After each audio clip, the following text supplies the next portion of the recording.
Mind vault audio book की तरफ से नमस्कार। आज की ये कहानी शुरू करने से पहले मैं चाहता हूं कि आप एक गहरी सांस लें, अपने शोल्डर्स को थोड़ा ढीला छोड़ दें।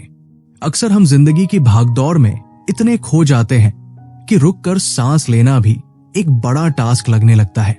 पर आज हम किसी बड़ी चीज के पीछे नहीं भागेंगे। आज हम रुकेंगे और उन छोटी छोटी चीजों को देखेंगे जो अक्सर हमारी नजरों से छूट जाती है। कहानी शुरू होती है आर्यन से। आर्यन की उम्र यही कोई 28 साल होगी। एक मल्टीनेशनल एडवर्टाइजिंग एजेंसी में सीनियर कॉपीराइटर था। दिखने में स्मार्ट, आंखों में बड़े सपने और दिमाग में हमेशा नेक्स्ट बिग थिंग की तलाश। आर्यन का मानना था कि अगर जिंदगी में कुछ करना है तो वो बड़ा होना चाहिए। गो बिग और गो होम उसका मंत्र था। उसके डेस्क पर बड़े बड़े पोस्टर्स लगे थे। स्टीव जॉब्स, एलोन मस्क, बड़े विजनरीज के कोट्स। वो हमेशा सोचता था कि सक्सेस तभी मिलती है जब आप कोई बड़ा धमाका करते हैं, कोई ऐसा आइडिया जो दुनिया हिला दे। लेकिन पिछले कुछ महीनों से आर्यन की जिंदगी में कुछ हिल नहीं रहा था। बस वो खुद हिल गया था। प्रमोशन ड्यू था, लेकिन बॉस ने किसी और को दे दिया। उसका बिग आइडिया जो उसने क्लाइंट के लिए बनाया था वो रिजेक्ट हो गया था। आर्यन को समझ नहीं आ रहा था कि गलती कहां हो रही है। वो तो बड़ी थिंकिंग रख रहा था, बड़ा विजन देख रहा था, फिर भी सक्सेस उसके हाथ से रेत की तरह फिसलती जा रही थी। एक शाम ऑफिस में देर रात तक आर्यन अपने लैपटॉप के सामने बैठा था। स्क्रीन की रोशनी में उसका चेहरा थका हुआ लग रहा था। वो एक नई कैंपेन पर काम कर रहा था, एक बहुत बड़ा प्रोजेक्ट जो अगर पास हो गया तो शायद उसका करियर ट्रैक पर आ जाए। उसने प्रेजेंटेशन में बड़े बड़े वर्ड्स डाले थे, revolutionary, game changer, massive impact. तभी ऑफिस का एक पुराना एम्प्लॉय मिस्टर कामत वहां से गुजरे। मिस्टर कामत रिटायर होने वाले थे। वो एजेंसी में 35 साल से थे, पर कभी किसी बड़ी पोजीशन पर नहीं गए। वो एक एडमिनिस्ट्रेशन हेड थे जो इंश्योर करते थे कि ऑफिस का हर छोटा काम सही से हो।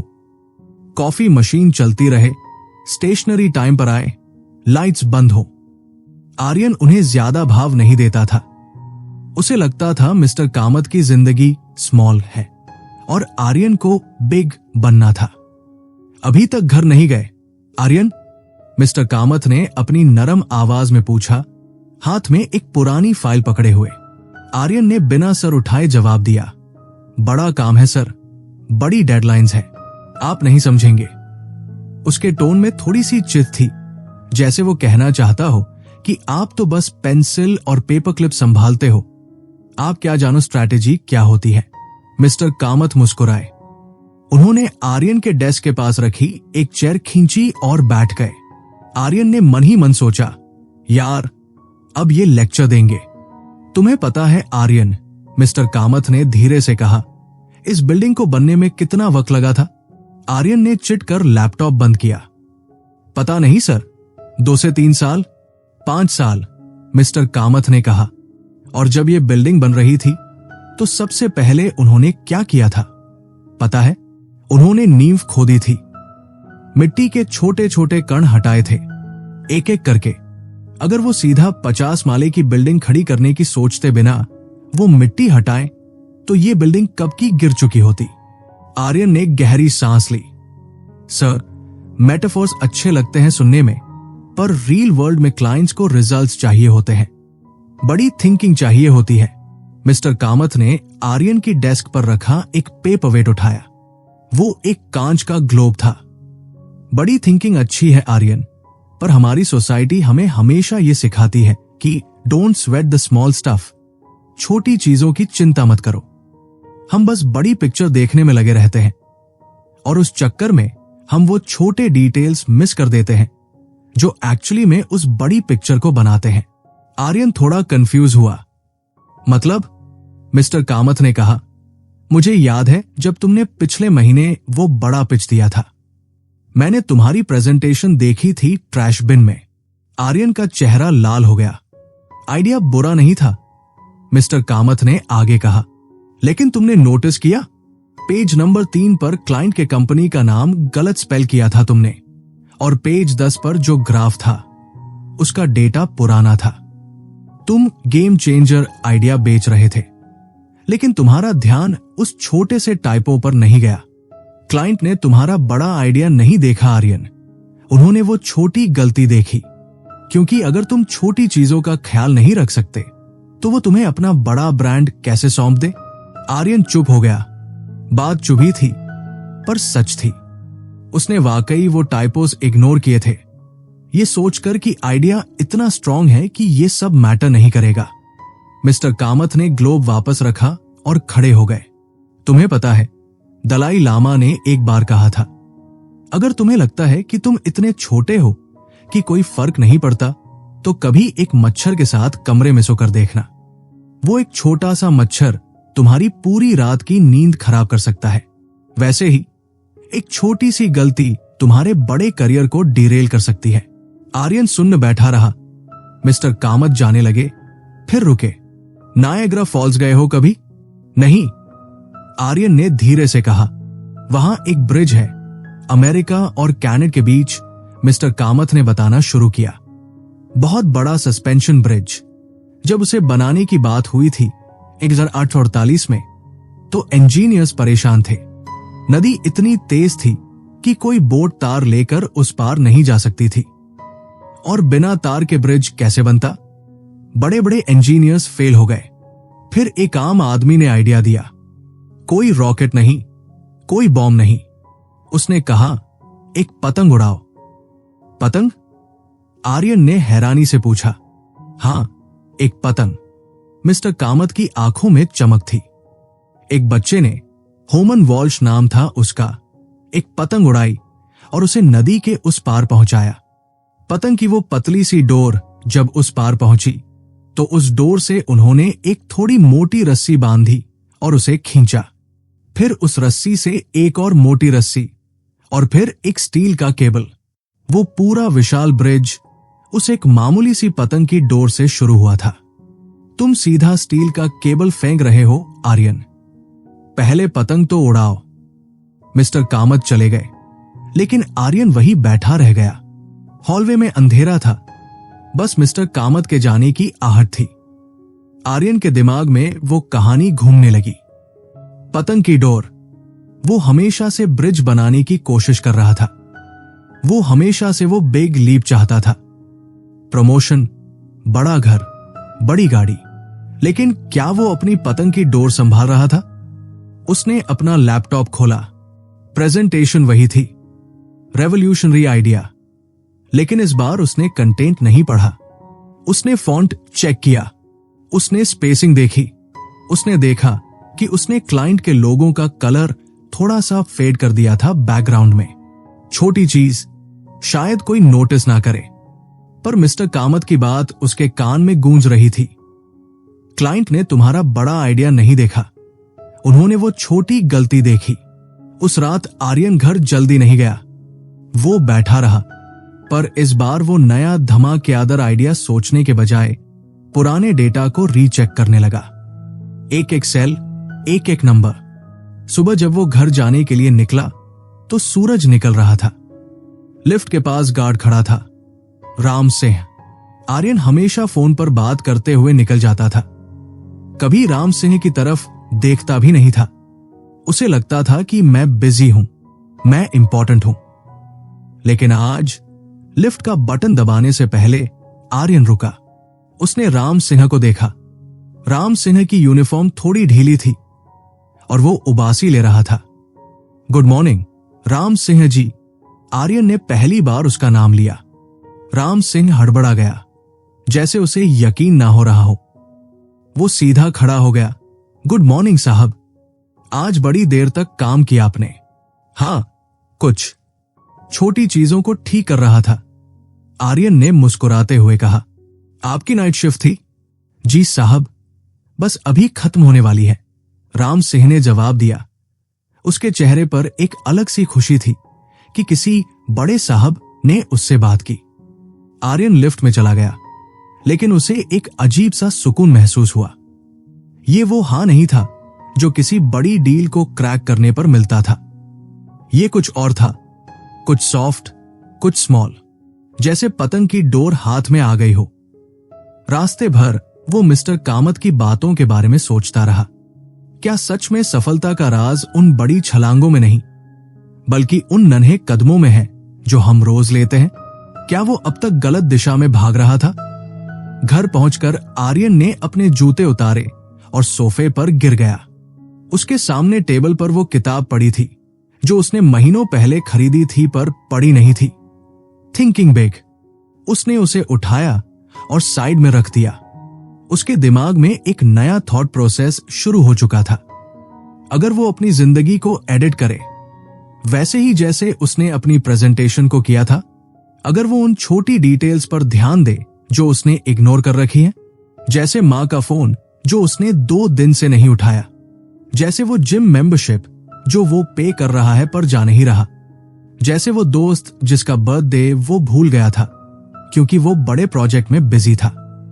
आर्यन ने अपना फोन उठाया। सुबह के 7 बज रहे थे। मां शायद उठ गई होंगी।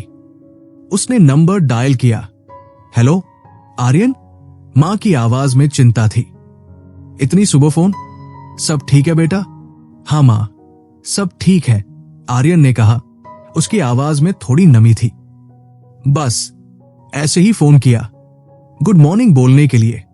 अरे पगले, मां हंस पड़ी। मुझे लगा कोई इमरजेंसी है। तू तो कभी सुबह। पता है मां, आर्यन ने उनकी बात काटी। मैं बस चेक करना चाहता था कि आपकी दवाई खत्म तो नहीं हुई।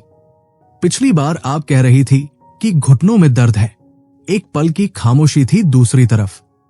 फिर मां ने धीरे से कहा, हाँ बेटा, दवाई तो है, पर तूने पूछा, वही दवाई से ज्यादा असर कर गया।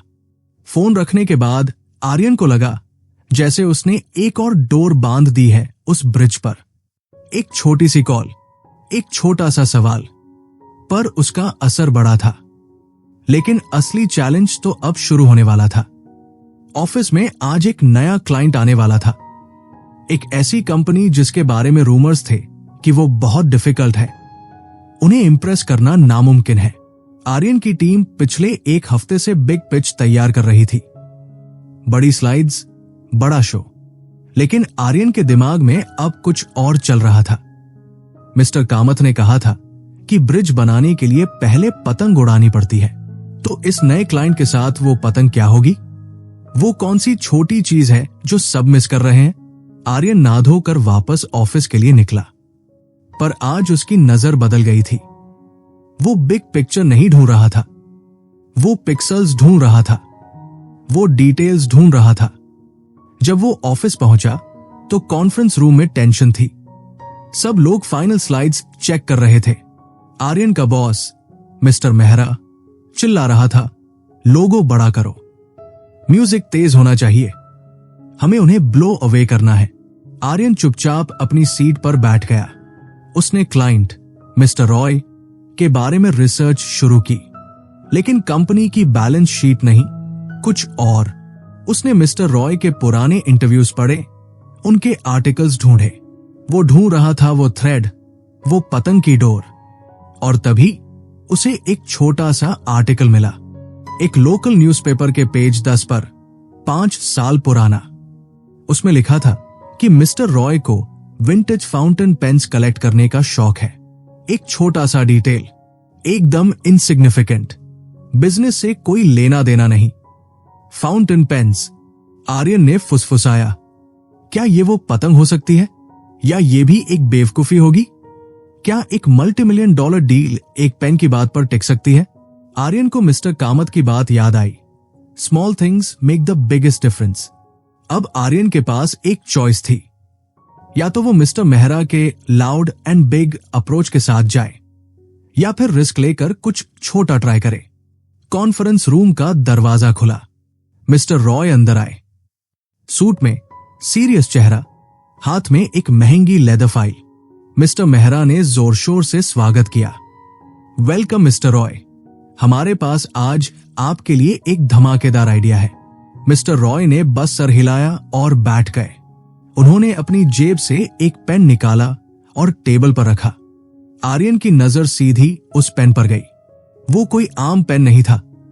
मीटिंग शुरू हुई। स्लाइड्स चलने लगी। बड़ा म्यूजिक, बड़े ग्राफिक्स। मिस्टर रॉय का चेहरा पत्थर जैसा था। वो बोर लग रहे थे। आर्यन समझ गया कि ये बिग आइडिया उन्हें इंप्रेस नहीं कर रहा। वो लोग वही गलती कर रहे थे जो हमेशा करते थे, ब्रिज बनाने की कोशिश बिना डोर के। आर्यन ने गहरी सांस ली। ये वो पल था जब प्रेजेंटेशन में एक पॉज आया। आर्यन आगे झुका। मिस्टर रॉय, उसने धीरे से कहा, मिस्टर मेहरा की घूरती हुई नजरों को इग्नोर करते हुए, प्रेजेंटेशन से हटकर क्या मैं एक सवाल पूछ सकता हूं? मिस्टर रॉय ने चश्मे के ऊपर से देखा। हाँ, वो पेन जो आपके हाथ में है, क्या वो 1950 का पार्कर 51 है? कमरे में सन्नाटा छा गया। मिस्टर मेहरा का मुंह खुला का खुला रह गया। ये लड़का क्या कर रहा है? पिच के बीच में पेन की बातें। लेकिन मिस्टर रॉय के चेहरे पर पहली बार एक हल्की सी हलचल हुई। उन्होंने पेन को देखा, फिर आर्यन को। उनकी आंखों में एक चमक आई जो अब तक गायब थी। तुम्हें पेन्स की परख है, यंग मैन? मिस्टर रॉय ने पूछा। आवाज में पहली बार नरमाहट थी। थोड़ी बहुत सर। आर्यन ने झूठ नहीं बोला, बस उस आर्टिकल का रेफरेंस दिया। मैंने पढ़ा था कि आपको क्राफ्ट्समैनशिप पसंद है और पार्कर 51 से बेहतर क्राफ्ट्समैनशिप शायद ही किसी पेन में हो। डिटेल पर जो ध्यान उस पेन में दिया गया है वो आजकल कम मिलता है। मिस्टर रॉय मुस्कुराए, एक जेन्युइन स्माइल। बिल्कुल सही कहा तुमने। आजकल लोग बस बड़ा और तेज चाहते हैं। क्राफ्ट्समैनशिप, बारीकियां, ये सब भूल गए हैं लोग। उन्होंने मिस्टर मेहरा की तरफ देखा, फिर वापस आर्यन की तरफ। मुझे वो लोग पसंद है जो बारीकियां देखते हैं। उस एक छोटे से पल में कमरे की हवा बदल गई। वो पतंग नदी के उस पार पहुंच चुकी थी। डोर जुड़ गई थी। अब ब्रिज बनाया जा सकता था। लेकिन ये तो बस शुरुआत थी। आर्यन ने आज एक सबक सीखा था, पर उसे अभी ये नहीं पता था कि ये पावर स्मॉल उसकी जिंदगी में और क्या क्या बदलने वाला था। क्योंकि अभी तो उसने बस एक पेन देखा था। जिंदगी में ऐसे हजारों डिटेल्स थे जो वो मिस कर रहा था। और मिस्टर कामत के पास अभी और भी कहानियां थी सुनाने के लिए। जैसे आर्यन ने उस दिन महसूस किया, वैसे ही आप भी सोचिए।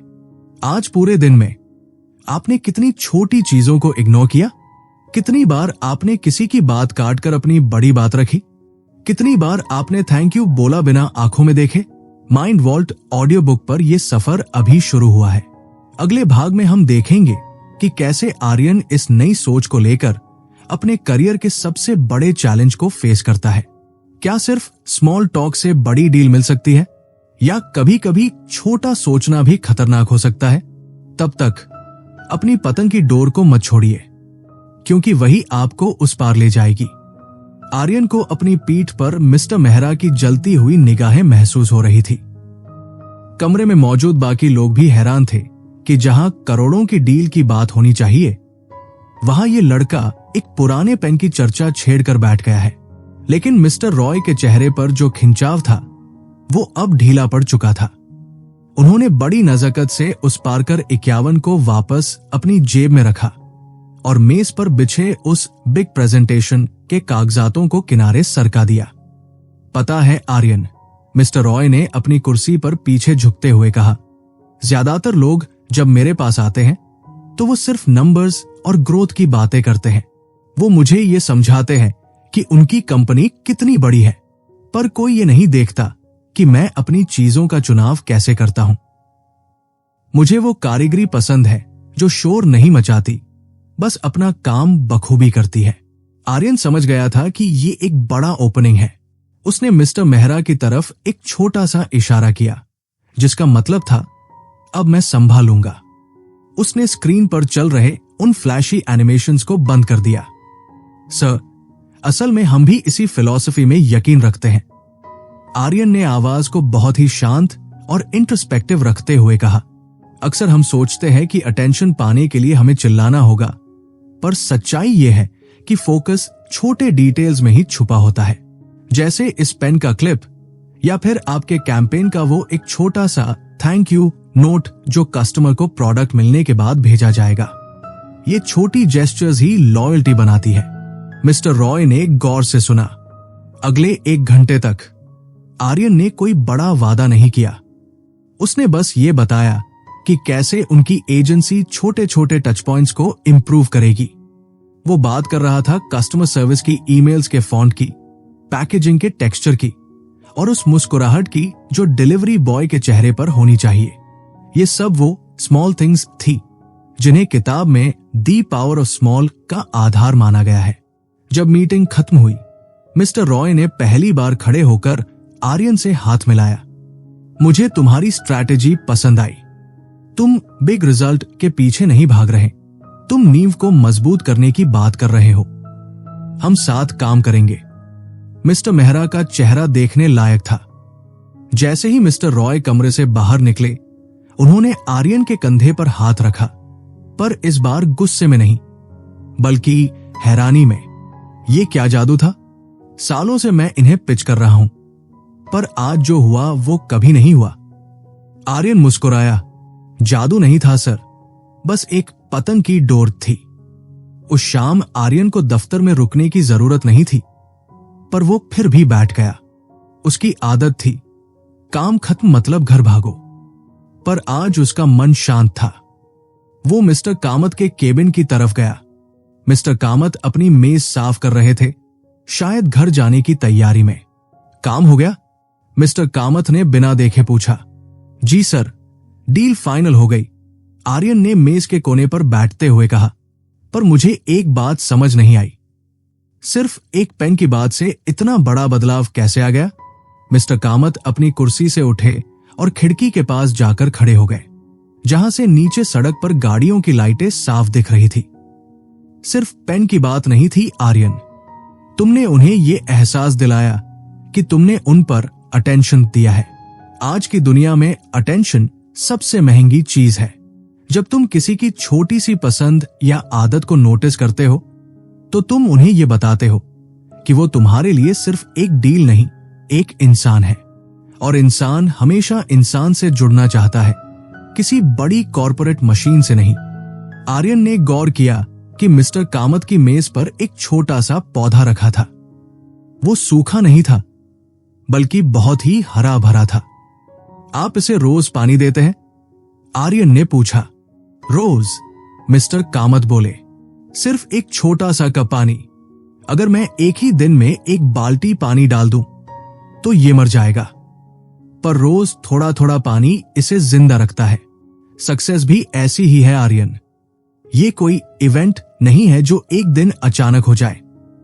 ये उन छोटे छोटे एक्ट्स का नतीजा है जो हम हर दिन बिना किसी उम्मीद के करते हैं। आर्यन को लगा जैसे उसके दिमाग की कोई बंद खिड़की खुल गई हो। उसे याद आया कि कैसे वो हमेशा ओवरनाइट सक्सेस के सपने देखता था। उसे लगता था कि एक दिन वो कोई ऐसी प्रेजेंटेशन देगा कि रातों रात दुनिया उसे पहचान जाएगी। पर सच्चाई तो ये थी कि वो रोज की मेंटेनेंस को भूल रहा था। उस रात घर जाते हुए आर्यन ने एक और छोटा कदम उठाया। उसने अपनी लिफ्ट के पास खड़े उस गार्ड राम सिंह के लिए एक कप गरम चाय खरीदी। ये लीजिए राम सिंह जी, रात की ठंड बढ़ गई है, आर्यन ने चाय थमाते हुए कहा। राम सिंह की आंखों में जो चमक आई वो किसी करोड़ों की डील से कम नहीं थी। साहब, आप ये मेरे लिए लाए? बस ऐसे ही आर्यन ने मुस्कुराकर कहा और अंदर चला गया। अगले दिन दफ्तर में एक अजीब सी ऊर्जा थी। आर्यन का प्रमोशन पक्का हो चुका था। सब उसे बधाई दे रहे थे, पर आर्यन के लिए अब प्रमोशन मंजिल नहीं थी, बल्कि एक नई जिम्मेदारी थी। उसने तय किया कि वो अपनी टीम में भी इसी स्मॉल फिलॉसफी को लाएगा। उसने एक मीटिंग बुलाई। सब एक्सपेक्ट कर रहे थे कि वो अब बड़ी बड़ी टारगेट्स की बात करेगा, लेकिन आर्यन ने मेज पर एक खाली जार रख दिया। ये क्या है? उसकी एक कोलीग ने पूछा। ये हमारा स्मॉल विंस जार है, आर्यन ने कहा। आज से हम ये नहीं गिनेंगे कि हमने कितनी बड़ी सेल्स की। हम इसमें वो पर्चियां डालेंगे जहां किसी ने किसी क्लाइंट की छोटी सी मदद की हो या किसी ने दफ्तर के किसी साथी का काम आसान किया हो। महीने के आखिर में हम इन छोटी खुशियों को सेलिब्रेट करेंगे। लोग एक दूसरे को देखने लगे, कुछ मुस्कुराए, कुछ को लगा ये मजाक है, पर जैसे जैसे हफ्ता बीता वो जार भरने लगा। किसी ने लिखा था, आज मैंने कॉफी मशीन साफ की ताकि अगले बंदे को गंदी न मिले। किसी ने लिखा, मैंने एक परेशान क्लाइंट को 10 मिनट एक्स्ट्रा दिए बस उसकी बात सुनने के लिए। दफ्तर का माहौल बदलने लगा था। जो लोग पहले एक दूसरे से बात तक नहीं करते थे, अब वो मुस्कुराकर मिलते थे। दी पावर ऑफ स्मॉल सिर्फ एक कॉन्सेप्ट नहीं रह गया था, वो एक कल्चर बन रहा था। लेकिन असली परीक्षा तब आई जब कंपनी का एक पुराना क्लाइंट, जो बहुत सालों से उनके साथ था, अचानक नाराज हो गया। ये एक बड़ा अकाउंट था और इसकी वजह कोई बड़ी गलती नहीं थी। वजह थी निग्लेक्ट। उन्हें लगा कि एजेंसी अब बड़ी कंपनियों के पीछे भाग रही है और उन्हें इग्नोर कर रही है। मिस्टर मेहरा परेशान थे। हमें उन्हें कोई बड़ा डिस्काउंट देना होगा या शायद कोई फ्री सर्विस देनी पड़ेगी। आर्यन ने मना कर दिया, सर, उन्हें पैसों की जरूरत नहीं है, उन्हें बस ये महसूस करना है कि वो हमारे लिए आज भी जरूरी है। मुझे एक मौका दीजिए। आर्यन उस क्लाइंट के पास गया, पर वो कोई नई प्रेजेंटेशन लेकर नहीं गया।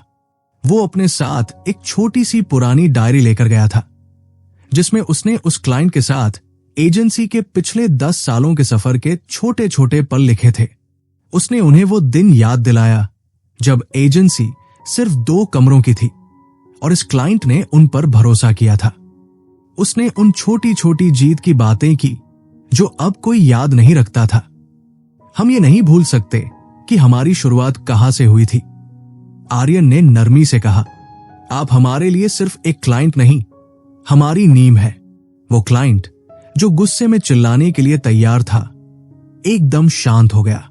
उसकी आंखों में यादों की एक परत तैर गई। उसे एहसास हुआ कि आर्यन उसे वैल्यू दे रहा था, जो कि किसी भी डिस्काउंट से कहीं ज्यादा बड़ी चीज थी। उस शाम जब आर्यन वापस दफ्तर आया तो उसने देखा कि मिस्टर कामत अपना सामान पैक कर चुके थे। आज उनका आखिरी दिन था। रिटायरमेंट। कोई शोर शराबा नहीं था, कोई बड़ी पार्टी नहीं थी। मिस्टर कामत वैसे ही जा रहे थे जैसे वो 35 साल पहले आए थे, खामोशी से। आर्यन उनके पास गया। उसका गला भर आया था। सर, आप जा रहे हैं? मिस्टर कामत ने मुस्कुराकर अपना छोटा सा बैग उठाया। समय आ गया है आर्यन, पर मैं खुश हूं कि अब यहां कोई है जो जड़ को पानी देना जानता है। उन्होंने आर्यन को एक छोटा सा लिफाफा दिया। इसे तब खोलना जब तुम्हें लगे कि तुम फिर से बड़ा बनने की रेस में खो रहे हो।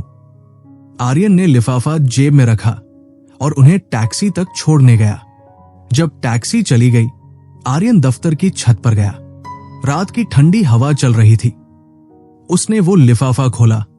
अंदर कोई महान ज्ञान की बातें नहीं लिखी थी, बस एक छोटा सा पत्थर था, एक स्मूथ चमकता हुआ कंकर और एक छोटी सी पर्ची जिस पर लिखा था, नायाग्रा फॉल्स का वो ब्रिज बनाने के लिए भी हजारों पत्थरों को सही जगह पर रखना पड़ा था।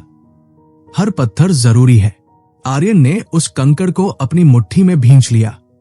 उसे समझ आ गया था कि द पावर ऑफ स्मॉल का मतलब खुद को छोटा समझना नहीं है, बल्कि हर छोटी चीज में छिपी महानता को पहचानना है। अगले भाग में हम देखेंगे कि आर्यन कैसे अपनी इस नई सोच को अपनी पर्सनल लाइफ में लागू करता है और कैसे वो छोटी छोटी आदतें उसकी पूरी शख्सियत को बदल देती है। क्या आर्यन अपनी इस शांति को शोर भरी दुनिया में बचा पाएगा? तब तक अपनी आंखों को उन बारीकियों के लिए खुला रखिए जो आपके आसपास मौजूद है। अगली सुबह जब आर्यन सोकर उठा तो उसके कमरे की खिड़की से आती धूप उसे हमेशा की तरह चुभ नहीं रही थी। पहले वो उठते ही अपना फोन झपटता था और ईमेल्स के उस समंदर में डूब जाता था जो उसे दिन भर के लिए चिड़चिड़ा बना देते थे। पर आज उसने खिड़की के पास जाकर उस कंकड़ को अपनी हथेली पर रखा जो मिस्टर कामत उसे दे गए थे। वो पत्थर मामूली था, पर उसकी स्मूथनेस ये बता रही थी कि वक्त और पानी की छोटी छोटी लहरों ने उसे कितना तराशा है। आर्यन ने तय किया कि आज वो अपने घर के उस हिस्से को ठीक करेगा जिसे वो महीनों से टाल रहा था। उसका बालकनी वाला कोना, जहां पुराने अखबारों का ढेर लगा था और एक सूखा हुआ गमला पड़ा था। अक्सर हम बड़ी सक्सेसेस के इंतजार में अपने छोटे छोटे स्पेसेस को भूल जाते हैं। आर्यन ने एक एक करके उन अखबारों को हटाया। ये काम छोटा था, पर इसे करते हुए उसे एक अजीब सी क्लैरिटी महसूस हो रही थी। उसने उस पुराने गमले की मिट्टी को खोदा और उसमें कुछ नए बीज डाले। द पावर ऑफ स्मॉल का मतलब सिर्फ बिजनेस में जीतना नहीं था, बल्कि अपनी रोजमर्रा की जिंदगी में वो छोटे डिसिप्लिन वापस लाना था जो हमें एक बेहतर इंसान बनाते हैं। दफ्तर पहुंचते ही आज आर्यन ने एक और तजुर्बा किया। आमतौर पर लिफ्ट में चढ़ते ही लोग अपने फोन में ऐसे खो जाते हैं जैसे बाहर की दुनिया का वजूद ही खत्म हो गया हो। आर्यन ने अपना फोन जेब में ही रहने दिया। उसके बगल में एक यंग इंटर्न खड़ी थी जो काफी नर्वस लग रही थी। उसके हाथ में कुछ पेपर्स थे जो थोड़े मुड़े हुए थे। क्या ये तुम्हारी पहली प्रेजेंटेशन है? आर्यन ने मुस्कुराकर पूछा। वो लड़की चौंक गई। जी सर, बहुत घबराहट हो रही है। घबराओ मत, आर्यन ने नरमी से कहा। बस एक बात याद रखना, पूरी प्रेजेंटेशन को एक पहाड़ की तरह मत देखो। बस ये सोचो कि तुम्हें अगले 5 मिनट तक एक अच्छी बातचीत करनी है। और हां, अपनी स्लाइड्स के कॉर्नर्स ठीक कर लो, थोड़े मुड़े हुए हैं। क्लाइंट्स अक्सर वो देखते हैं जो हम सोचते हैं कि कोई नहीं देखेगा। उस इंटर्न के चेहरे पर एक राहत की लहर दौड़ गई। उसने तुरंत अपने कागजात ठीक किए और आर्यन को थैंक यू बोला। ये एक छोटा सा इंटरैक्शन था, शायद 30 सेकंड्स का, पर आर्यन को महसूस हुआ कि उसकी एक छोटी सी सलाह ने किसी का दिन आसान कर दिया था। किताब में भी यही लिखा है कि छोटे छोटे एक्ट्स ऑफ काइंडनेस कैसे एक बड़ा रिपल इफेक्ट पैदा करते हैं। दफ्तर में काम का दबाव कम नहीं हुआ था। मिस्टर रॉय वाली डील के बाद उम्मीदें बहुत बढ़ गई थी। मिस्टर मेहरा अब चाहते थे कि आर्यन एक और मैसिव ग्लोबल क्लाइंट को पिच करे। आर्यन, हमें इस बार कुछ ऐसा करना है जो हिस्ट्री बना दे। मिस्टर मेहरा अपने केबिन में चक्कर काटते हुए बोले, मुझे दुनिया का सबसे बड़ा बिलबोर्ड चाहिए, सबसे महंगा ब्रांड एम्बेसडर चाहिए। आर्यन ने शांति से उन्हें सुना। सर, क्या हम इसे थोड़ा अलग तरीके से सोच सकते हैं? विज्ञापन की दुनिया में सब शोर मचा रहे हैं।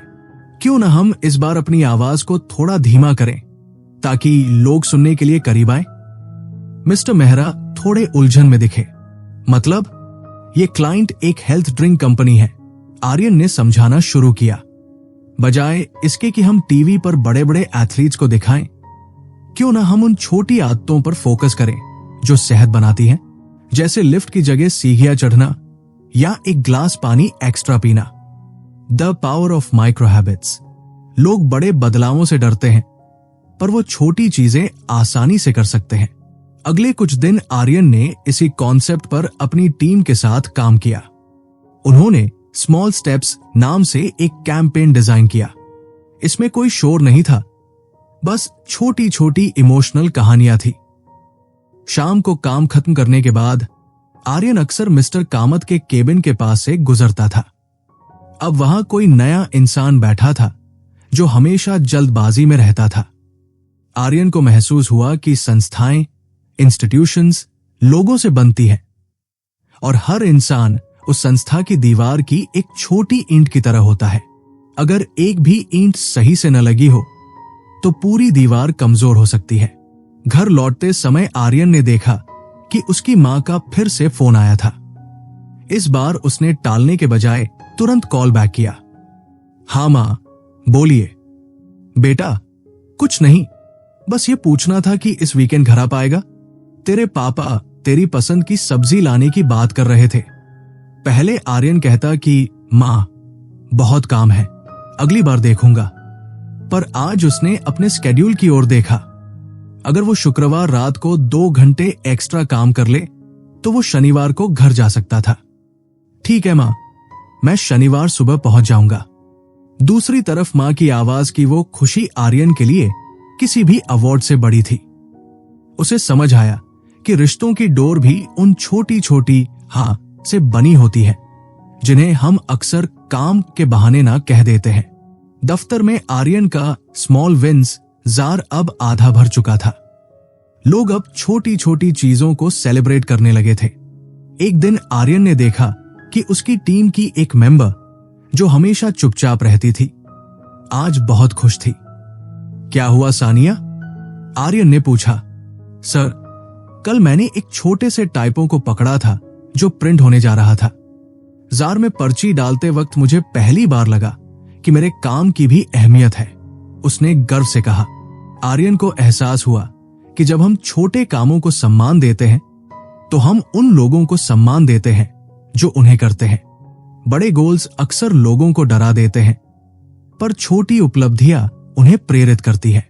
शुक्रवार की रात आर्यन ने दफ्तर में रुककर अपना सारा काम निपटाया। वो चाहता था कि जब वो घर जाए तो उसका मन पूरी तरह वहीं हो। उसने अपने डेस्क को एकदम साफ किया, अपनी डायरी में अगले हफ्ते के स्मॉल टास्क्स की लिस्ट बनाई। उसने गौर किया कि जब वो चीजों को छोटे टुकड़ों में बांट देता था तो उसे तनाव, स्ट्रेस कम होता था। तभी उसकी नजर अपनी मेज के कोने पर पड़ी। वहां धूल जम गई थी। उसने एक टिश्यू पेपर लिया और उसे साफ किया। उसे याद आया कि मिस्टर कामत कहते थे, सफाई सिर्फ बाहर की नहीं, मन की भी जरूरी है। आर्यन ने अपनी आंखें बंद की और एक गहरी सांस ली। उसने महसूस किया कि उसकी जिंदगी का ब्रिज धीरे धीरे बन रहा था। अभी रास्ता लंबा था, पर उसकी डोर मजबूत थी। वो अब भाग नहीं रहा था, वो चल रहा था, एक बार में एक छोटा कदम। जब वो दफ्तर से बाहर निकला तो रात की खामोशी में उसे अपनी ही धड़कन सुनाई दे रही थी। उसने महसूस किया कि असली ताकत, पावर धमाकों में नहीं, बल्कि उस खामोश निरंतरता, कंसिस्टेंसी में है जो हम हर दिन दिखाते हैं। अगले भाग में हम देखेंगे कि आर्यन जब अपने घर पहुंचता है तो वहां की पुरानी यादें और छोटे छोटे किस्से उसे कैसे एक नई गहराई देते हैं। क्या वो अपनी प्रोफेशनल जिंदगी की इस स्मॉल फिलॉसफी को अपने पुराने पारिवारिक रिश्तों में भी उतार पाएगा?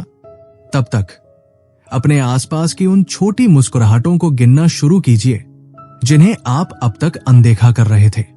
शनिवार की सुबह आर्यन जब अपने पुश्तैनी घर की दहलीज पर खड़ा हुआ तो उसे एक अजीब सा सुकून महसूस हुआ। शहर की ऊंची इमारतों और मैसिव कैंपेन्स के शोर से दूर यहां हवा में मिट्टी और अदरक वाली चाय की खुशबू थी। मां दरवाजे पर ही खड़ी थी, जैसे उन्हें पता हो कि उनका बेटा इसी पल पहुंचने वाला है। उन्होंने आर्यन के माथे पर हाथ रखा और बस मुस्कुरा दी। कोई बड़ा भाषण नहीं, कोई शिकायत नहीं, बस एक छोटा सा स्पर्श जिसने आर्यन की सारी थकान सोख ली। अक्सर हम सोचते हैं कि अपनों को खुश करने के लिए हमें उन्हें महंगे तोहफे देने होंगे या कोई बड़ी उपलब्धि हासिल करनी होगी। पर उस दिन आर्यन ने गौर किया कि उसके पिता पुराने रेडियो के नॉब को बड़ी बारीकी से घुमा रहे थे ताकि आवाज साफ आए। ये वो छोटे छोटे लम्हे थे जिन्हें आर्यन पहले वेस्ट ऑफ टाइम समझता था। आर्यन, जरा यहां आना, पापा ने आवाज दी। आर्यन पास गया तो देखा कि पापा एक पुरानी फोटो एल्बम खोलकर बैठे थे।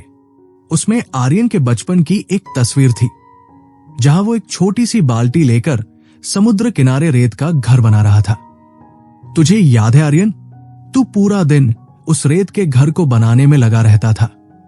हम कहते थे कि लहर आएगी और इसे ले जाएगी, पर तू कहता था अगली बार मैं एक और छोटा पत्थर लगाऊंगा ताकि ये और मजबूत बने। तू तब द पावर ऑफ स्मॉल को हमसे बेहतर समझता था, पापा ने हंसते हुए कहा। आर्यन खामोश हो गया। उसे एहसास हुआ कि जैसे जैसे हम बड़े होते हैं हम उस प्रोसेस का मजा लेना भूल जाते हैं और सिर्फ रिजल्ट के पीछे भागने लगते हैं। हम पहाड़ की चोटी देखना चाहते हैं पर अपने पैरों के नीचे के कंकड़ भूल जाते हैं। किताब में भी यही कहा गया है कि जिंदगी कोई एक बड़ा इवेंट नहीं है, बल्कि छोटे छोटे मोमेंट्स की एक कलेक्शन है। दोपहर के खाने पर मां ने आर्यन की पसंद की सब्जी बनाई थी। आर्यन ने गौर किया कि मां ने मिर्च के बीज निकाल दिए थे, क्योंकि उन्हें याद था कि आर्यन को ज्यादा तीखा पसंद नहीं है। यह कितनी छोटी सी बात थी, मिर्च के बीज निकालना, पर इस छोटे से एक्शन में कितना सारा प्यार छुपा था। आर्यन ने महसूस किया कि वो अब तक बिग लव की तलाश में था, जबकि प्यार तो इन माइक्रो डिटेल्स में सांस ले रहा था। शाम को आर्यन अपने पुराने दोस्त कबीर से मिलने गया। कबीर उसी शहर में एक छोटी सी किराने की दुकान चलाता था। पहले आर्यन को लगता था कि कबीर की जिंदगी बहुत लिमिटेड है, पर जब वो दुकान पर पहुंचा तो उसने कुछ और ही देखा। कबीर हर ग्राहक का नाम जानता था। वो किसी बुजुर्ग महिला को थैला पकड़ाते वक्त पूछता, अम्मा, आपकी घुटने की पट्टी बदल दी? किसी बच्चे को टॉफी देते हुए कहता, होमवर्क खत्म हुआ या नहीं? कबीर की दुकान सिर्फ सामान बेचने की जगह नहीं थी, वो रिश्तों का एक छोटा सा जंक्शन थी। यार कबीर, तू बोर नहीं होता? वही दुकान, वही छोटे छोटे काम? आर्यन ने पूछा। कबीर ने मुस्कुराकर चीनी का एक छोटा सा दाना उठाया। देख भाई, अगर इस डिब्बे में एक भी दाना कम हो तो ये पूरा नहीं कहलाता। मेरा काम छोटा जरूर है, पर अगर मैं हर ग्राहक को ये एहसास दिला सकूं कि वो मेरे लिए जरूरी है, तो मेरी रात की नींद बहुत सुकून भरी होती है। मैं बड़ा ब्रांड नहीं बनना चाहता, मैं बस वो छोटा हिस्सा बनना चाहता हूं जिसकी कमी लोगों को खले। आर्यन को फिर से मिस्टर कामत की याद आ गई। कबीर अनजाने में वही फिलॉसफी जी रहा था। द पावर ऑफ स्मॉल का एक बड़ा हिस्सा है अटेंटिवनेस। किसी की छोटी सी बात को याद रखना, किसी के दुख में बस खामोशी से साथ बैठ जाना। अगले दिन जब आर्यन वापस शहर के लिए निकल रहा था, तो उसने देखा कि उसके पुराने कमरे की अलमारी का दरवाजा अभी भी थोड़ा अटक रहा था। पहले वो इसे छोड़ देता, पर आज उसने एक पेंचकस, स्क्रूड्राइवर उठाया और उस छोटे से पेंच, स्क्रू को कस दिया। दरवाजा अब मक्खन की तरह खुल रहा था। सब ठीक है बेटा? मां ने पीछे से पूछा। हाँ मां, बस एक छोटा सा पेंच ढीला था, आर्यन ने कहा और मां को गले लगा लिया। रास्ते में बस में बैठते हुए आर्यन ने अपनी डायरी निकाली। उसने महसूस किया कि उसका नजरिया बदल रहा है। अब उसे सड़क पर बिखरा कचरा सिर्फ गंदगी नहीं, बल्कि एक स्मॉल टास्क लग रहा था जिसे कोई भी ठीक कर सकता था। उसे भीड़ में खड़ा परेशान आदमी सिर्फ एक अजनबी नहीं, बल्कि एक अपॉर्चुनिटी लग रहा था, एक छोटी सी मदद के लिए। शहर पहुंचते ही उसने दफ्तर के ग्रुप चैट पर एक मैसेज डाला, कल सुबह की मीटिंग में हम टारगेट नंबर्स की बात नहीं करेंगे। हम बात करेंगे कि हमने पिछले हफ्ते किन 5 छोटे डिटेल्स पर काम किया जिससे हमारा काम बेहतर हुआ। दफ्तर का माहौल अब बदल चुका था। आर्यन के प्रमोशन के बाद भी उसने अपनी विनम्रता, ह्यूमिलिटी नहीं खोई थी। वो अब भी जूनियर इंटर्न्स के साथ बैठकर उनके ड्राफ्ट्स पढ़ता था। वो उन्हें सिखाता था कि एक कॉमा या एक फुल स्टॉप की जगह बदलने से कैसे पूरे सेंटेंस का मतलब बदल सकता है। एक दिन उस ग्लोबल क्लाइंट की पिच का फाइनल डे आया। पूरी एजेंसी तनाव में थी। सबने अपनी अपनी प्रेजेंटेशंस तैयार की थी। आर्यन ने देखा कि उसकी टीम का एक लड़का, समीर, बहुत परेशान था। क्या हुआ समीर? सर, मैंने प्रेजेंटेशन की बाइंडिंग चेक की, पर मुझे लग रहा है कि पेज 45 पर जो ग्राफ है उसकी लाइन थोड़ी सी टेढ़ी है। शायद कोई नोटिस न करे, पर मुझे ठीक नहीं लग रहा, समीर ने हिचकिचाते हुए कहा। आर्यन मुस्कुराया। यही वो चीज है समीर जो हमें दूसरों से अलग बनाती है। जाओ, उसे ठीक करो, चाहे इसमें 1 घंटा और लगे। जब वो बड़ी मीटिंग शुरू हुई तो सामने 10 बड़े एग्जीक्यूटिव्स बैठे थे। उन्होंने हजारों प्रेजेंटेशंस देखी थी, लेकिन जब आर्यन की टीम ने अपनी प्रेजेंटेशन शुरू की तो उसमें एक अलग ही सफाई, प्रिसिशन थी। हर स्लाइड, हर शब्द, हर रंग का चुनाव इतना सटीक था कि देखने वालों को महसूस हो रहा था कि इस पर कितनी मेहनत और अटेंशन टू डिटेल दी गई है। क्लाइंट के सीईओ ने अंत में कहा, हमने बहुत सारे बड़े आइडिया सुने हैं, पर आपकी टीम ने जिस तरह से हमारे प्रोडक्ट की छोटी छोटी बारीकियों को समझा है वो बेमिसाल है। आप लोग सिर्फ बेचना नहीं जानते, आप परवाह करना जानते हैं।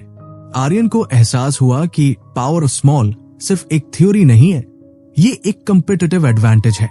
जब सब बड़ा बनने की होड़ में अंधे हो जाते हैं, तब जो छोटा देख पाता है वही जीतता है। उस रात आर्यन ने महसूस किया कि उसकी अपनी ही नींव अब पत्थर की तरह मजबूत हो गई है। उसने अपने दफ्तर की खिड़की से बाहर देखा। हजारों लाइटें जल रही थी। हर लाइट एक छोटे से बल्ब से जल रही थी। अगर वो एक छोटा बल्ब ना हो तो पूरी शहर की रोशनी फीकी पड़ जाएगी। अगले भाग में हम देखेंगे कि जब सफलता आर्यन के कदम चूमने लगती है, तब क्या वो अपनी इस सादगी को बनाए रख पाएगा? क्या कोई बड़ी मुश्किल उसे फिर से उस बिग ईगो की तरफ ढकेल देगी? तब तक याद रखिए कि एक नन्हा सा बीज ही कल का विशाल बरगद बनता है। सफलता की एक अजीब सी खूबी होती है, ये इंसान की आंखों पर एक महीन सा पर्दा डाल देती है। उस ग्लोबल पिच की जीत के बाद आर्यन रातों रात एडवर्टाइजिंग की दुनिया का चमकता सितारा बन गया। अब उसे बड़े बड़े इवेंट्स में स्पीकर के तौर पर बुलाया जा रहा था। उसका फोन अब मां की कॉल के लिए नहीं, बल्कि नए इंटरव्यू रिक्वेस्ट्स के लिए बजता था। दफ्तर में अब उसके पास एक बड़ा केबिन था और एक पर्सनल असिस्टेंट भी, जो उसके हर छोटे काम का ख्याल रखती थी। धीरे धीरे आर्यन उसी जाल में फंसने लगा जिससे मिस्टर कामत ने उसे निकाला था। उसे लगने लगा कि अब वो बड़ा हो गया है, इसलिए अब उसे छोटी चीजों पर ध्यान देने की जरूरत नहीं है। वो बिग पिक्चर के नशे में फिर से मदहोश होने लगा। एक दिन उसके केबिन के बाहर एक पुराना क्लाइंट इंतजार कर रहा था, वही जिसकी उसने एक बार मदद की थी। पर आर्यन ने अपने असिस्टेंट से कहलवा दिया कि वो बड़े प्रोजेक्ट की मीटिंग में व्यस्त है। किताब में एक बहुत गहरी बात कही गई है कि सफलता की सीधी चढ़ते वक्त हम अक्सर उन लोगों को अनदेखा कर देते हैं जिन्होंने हमें पहला कदम उठाने में मदद की थी। आर्यन भूल गया था कि ये वही क्लाइंट था जिसने उसे दी पावर ऑफ स्मॉल का पहला प्रैक्टिकल सबक सिखाया था। उस शाम आर्यन अपने आलीशान केबिन में बैठा एक नई स्ट्रैटेजी देख रहा था। तभी उसकी नजर अपनी मेज के कोने पर पड़ी। वहां वो स्मॉल विंस जार रखा था जो अब धूल से भर चुका था। पिछले कई हफ्तों से किसी ने उसमें कोई पर्ची नहीं डाली थी, यहां तक कि आर्यन ने भी नहीं। उसे महसूस हुआ कि दफ्तर की वो पुरानी मुस्कुराहटें अब औपचारिक, फॉर्मल गुड मॉर्निंग्स में बदल गई है। लोग अब काम तो कर रहे थे, पर उसमें वो सोल गायब थी। तभी दफ्तर का दरवाजा खुला और राम सिंह अंदर आया। उसके हाथ में वही पुरानी यूनिफॉर्म थी। साहब, मैं आज विदा लेने आया हूं, राम सिंह ने बहुत धीमी आवाज में कहा। आर्यन ने अपनी फाइल से नजरें भी नहीं उठाई। ठीक है राम सिंह, अकाउंट से अपनी सैलरी ले लेना। राम सिंह रुका रहा। साहब, मैं सैलरी के लिए नहीं, बस ये बताने आया था कि मेरी बेटी की शादी तय हो गई है। आपने उस दिन जो चाय पिलाई थी और मेरा नाम पूछा था, उससे मुझे हिम्मत मिली कि मैं भी अपनी दुनिया में कुछ बड़ा कर सकता हूं। शुक्रिया साहब। आर्यन का हाथ रुक गया। उसने सर उठाकर राम सिंह को देखा। राम सिंह की आंखों में आज वही चमक थी जो आर्यन ने पहली बार देखी थी। पर आर्यन को शर्मिंदगी महसूस हुई। उसने पिछले एक महीने से राम सिंह की तरफ देखा तक नहीं था, उसे गुड मॉर्निंग तक नहीं बोला था। वो इतना बड़ा हो गया था कि उसके पास एक इंसान की इज्जत करने का छोटा सा वक्त नहीं था। राम सिंह के जाने के बाद आर्यन को मिस्टर कामत का वो कंकड़ याद आया। उसने अपनी दराज खोली और उसे बाहर निकाला। वो पत्थर अभी भी उतना ही स्मूथ था। आर्यन को एहसास हुआ कि वो फिर से स्टील केबल फेंकने की कोशिश कर रहा था और अपनी पतंग की डोर काट चुका था। उसने तुरंत अपना लैपटॉप बंद किया और बाहर निकला। दफ्तर खाली हो रहा था। उसने देखा कि उसकी टीम का वो लड़का समीर अभी भी बैठा काम कर रहा था। उसकी आंखों के नीचे काले घेरे थे। समीर, अभी तक घर नहीं गए? आर्यन ने पास जाकर पूछा। समीर चौंक गया। नहीं सर, वो कैंपेन की रिपोर्ट फिनिश कर रहा हूं। आपने कहा था कि इसमें कोई गलती नहीं होनी चाहिए। आर्यन ने देखा कि समीर ने रिपोर्ट को इतनी बारीकी से बनाया था कि उसमें हर छोटी डिटेल्स साफ झलक रही थी। पर आर्यन ने पिछले कई दिनों से समीर को एक बार भी वेल डन नहीं कहा था। समीर, ये रिपोर्ट बेहतरीन है, पर इससे भी जरूरी तुम्हारी नींद है। जाओ, आज घर जाओ और अपनी मां के साथ वक्त बिताओ। और हां, कल सुबह हम सब मिलकर नाश्ता करेंगे। कोई वर्क टॉक नहीं होगी। आर्यन ने उसके कंधे पर हाथ रखकर कहा। समीर के चेहरे पर जो हैरानी और फिर जो मुस्कुराहट आई, उसने आर्यन के अंदर जमी हुई बड़प्पन की बर्फ को पिघला दिया। आर्यन समझ गया कि पावर ऑफ स्मॉल कोई ऐसी चीज नहीं है जिसे एक बार हासिल करके भूल जाया जाए। ये एक डेली प्रैक्टिस है। ये एक रियाज है जिसे हर दिन करना पड़ता है। उसी रात आर्यन ने अपनी मां को फोन किया। मां, सो तो नहीं गई थी? नहीं बेटा, बस तेरी ही तस्वीर देख रही थी अखबार में।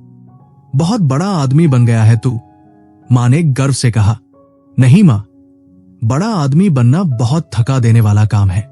मैं बस आपका वही छोटा आर्यन रहना चाहता हूं जो रेत के घर बनाता था। मैं कल आ रहा हूं और इस बार कोई काम साथ नहीं लाऊंगा। बस आपके साथ बैठकर वो अदरक वाली चाय पीनी है, आर्यन ने भर्राई हुई आवाज में कहा। आर्यन को समझ आ गया था कि ऊंचाइयों पर पहुंचने का मतलब यह नहीं है कि आप जमीन छोड़ दे। असली मजा तो तब है जब आप ऊपर पहुंचकर भी उन नन्ही जड़ों का शुक्रिया अदा करना न भूलें जिन्होंने आपको खड़ा रखा है। अगले कुछ दिनों में आर्यन ने दफ्तर का नक्शा ही बदल दिया। उसने बड़े केबिन को छोड़कर अपनी टीम के साथ बैठना शुरू किया। स्मॉल विंस जार की धूल साफ की गई और उसमें पहली पर्ची खुद आर्यन ने डाली। आज मैंने किसी की बात को बीच में काटे बिना पूरा सुना। किताब की ये फिलॉसफी अब आर्यन के रग-रग में बस गई थी कि हर बड़ा बदलाव एक छोटे विचार से शुरू होता है। उसने अपने नए प्रोजेक्ट में भी इसी को उतारा। जब बाकी सब बिग डेटा की बात कर रहे थे, आर्यन ह्यूमन स्टोरीज की बात कर रहा था। वो उन छोटे लम्हों को बेच रहा था जो इंसान को इंसान से जोड़ते हैं। लेकिन जिंदगी हमेशा सीधी लकीर में नहीं चलती। एक बहुत बड़ा संकट, क्राइसिस आने वाला था। एक ऐसी खबर जो आर्यन की पूरी मेहनत पर पानी फेर सकती थी। एक ऐसी गड़बड़ जो उनकी एजेंसी की साख, रेप्यूटेशन मिट्टी में मिला सकती थी। और उस संकट का समाधान किसी मेगा स्ट्रैटेजी में नहीं, बल्कि एक बहुत ही मामूली चीज में छुपा था।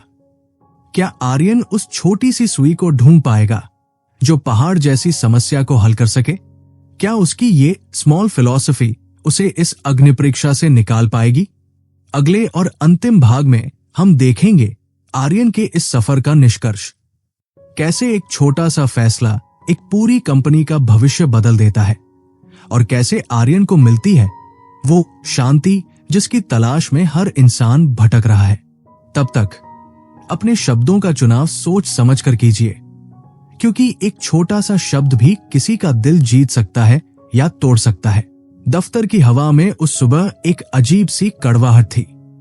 आर्यन जैसे ही अपनी मेज पर पहुंचा, उसे खबर मिली कि उनकी एजेंसी के सबसे बड़े इंटरनेशनल कैंपेन के डेटा में एक बहुत बड़ी तकनीकी गड़बड़, टेक्निकल ग्लिच हो गई है। हजारों ग्राहकों को गलत जानकारी वाले ईमेल्स चले गए थे। बोर्ड ऑफ डायरेक्टर्स घबराए हुए थे। हमें एक बहुत बड़ा प्रेस रिलीज निकालना होगा, कोई चिल्लाया। हमें करोड़ों का मुआवजा देना होगा, दूसरे ने कहा। आर्यन शांत बैठा था। उसने अपनी मेज पर रखे उस कंकड़ को छुआ। उसे किताब की एक बात याद आई, मुसीबत जितनी बड़ी हो उसका हल उतना ही छोटा ढूंढो। उसने हजारों पन्नों की रिपोर्ट नहीं खोली। उसने बस उन ग्राहकों के फीडबैक को पढ़ना शुरू किया जिन्हें वो गलत ईमेल गया था। सब लोग मैसिव डैमेज कंट्रोल की सोच रहे थे, पर आर्यन ने एक छोटा सा विचार रखा। हमें किसी बड़े वकील या पीआर एजेंसी की जरूरत नहीं है, हमें बस एक माफी की जरूरत है, पर वो माफी जेन्युइन होनी चाहिए। आर्यन ने खुद एक छोटा सा ईमेल लिखा। उसमें कोई कॉर्पोरेट भाषा नहीं थी, कोई टेक्निकल एरर का बहाना नहीं था। उसमें बस ये लिखा था, हमसे गलती हुई, हम भी इंसान हैं और आज हमारा एक सिस्टम थोड़ा सा भटक गया, हमें माफ कर दीजिए। और उस ईमेल के नीचे आर्यन ने अपनी टीम के हर सदस्य के हाथ से लिखे हुए सॉरी की एक स्कैन कॉपी लगा दी। अगले 24 घंटों में जो हुआ उसने सबको हैरान कर दिया। लोग नाराज होने के बजाय मुस्कुरा रहे थे।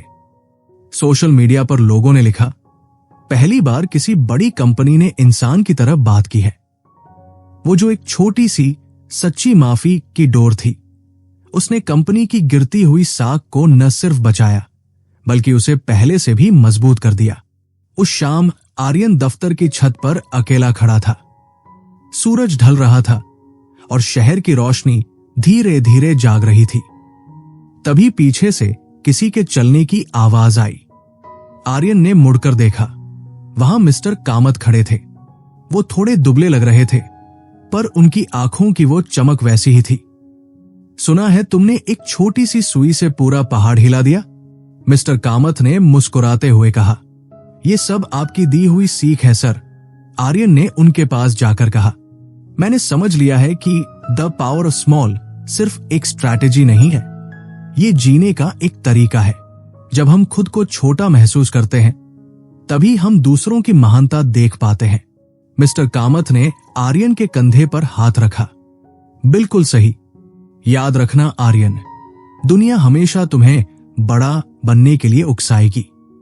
वो तुम्हें चोटी पर पहुंचने की रेस में दौड़ाएगी, पर असली शांति उस चोटी पर नहीं बल्कि उस रास्ते के हर छोटे फूल को निहारने में है। सफल वो नहीं जो सबसे ऊपर है, सफल वो है जो सबसे गहरा जुड़ा हुआ है।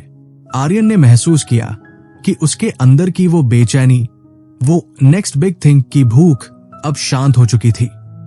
उसे अब किसी को कुछ साबित करने की जरूरत नहीं थी।